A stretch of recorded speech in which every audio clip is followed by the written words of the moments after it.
வணக்கம். இரவு நேர பிரதான செய்திகளின் ஊடாக நர்மதா சிறையில் முதலில் தலைப்புச் செய்திகள்.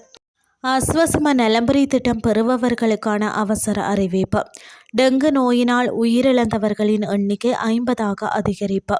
அமெரிக்க போர் விமானங்களை சிதறடித்த ஈரான் சிதைக்கப்பட்ட இராணுவ தளம். இனி விரிவான செய்திகள்.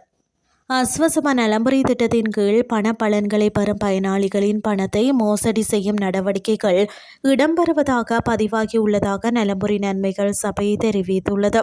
நாட்டின் பல பகுதிகளில் உள்ள பயனாளர்களுக்கு அடையாளம் தெரியாத நபர்கள் பல்வேறு தொலைபேசி இலக்கங்கள் ஊடாக தொடர்பு கொண்டு தாங்கள் ஆஸ்வசம சபையின் தலைமை அலுவலக அதிகாரிகள் என போலியாக அறிமுகப்படுத்தி தகவல்களை பெற்று பண மோசடியில் ஈடுபடுவதாக தகவல் கிடைத்துள்ளன. இந்த மோசடி செயல்களுக்கும் நலம்புரி நன்மைகள் சபைக்கும் எந்தவித தொடர்பும் இல்லை என சபை வலியுறுத்தியுள்ளது.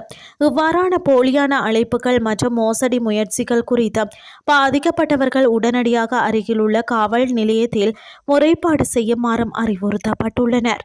நாட்டில் இதுவரை டெங்கு நோயினால் உயிரிழந்தவர்களின் எண்ணிக்கை 50ஆக அதிகரித்துள்ளதாக தேசிய டெங்கு கட்டுப்பாட்டு பிரிவு தெரிவித்துள்ளது.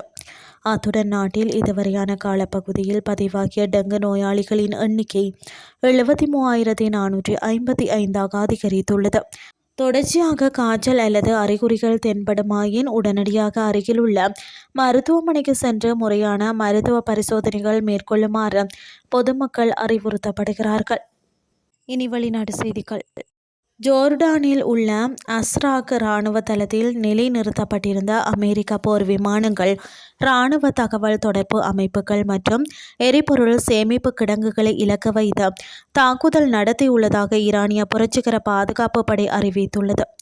எனினும் தங்களை நோக்கி ஏவப்பட்ட 3 ஈரானிய ஏவுகணைகளை தங்கள் நாட்டு இராணுவம் சுட்டு வீழ்த்தியதாக ஜோர்டான் தரப்பு தெரிவித்துள்ளது.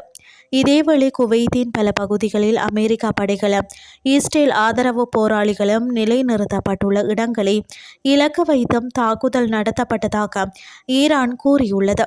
அங்குள்ள அதிவேக பீரங்கி, ராக்கெட் அமைப்புகள் மற்றும் ஏவுகணைகளை தாம் அளித்துள்ளதாக ஈரான் உரிமை கோரியுள்ளது. இந்த தாக்குதல்கள் மூலம் பெருமளவிலான ஈரானுக்கு எதிரானவர்களும் அமெரிக்க சிறப்பு படைகளும் அளிக்கப்பட்டுள்ளதாக குறிப்பிட்டுள்ள புரட்சிகர பாதுகாப்பு படை இந்த நேருக்கு நேர் பதிலடி நடவடிக்கைகள் தொடர்ந்து முன்னெடுக்கப்படும் என்றும் தனது அறிக்கையில் எச்சரித்துள்ளது.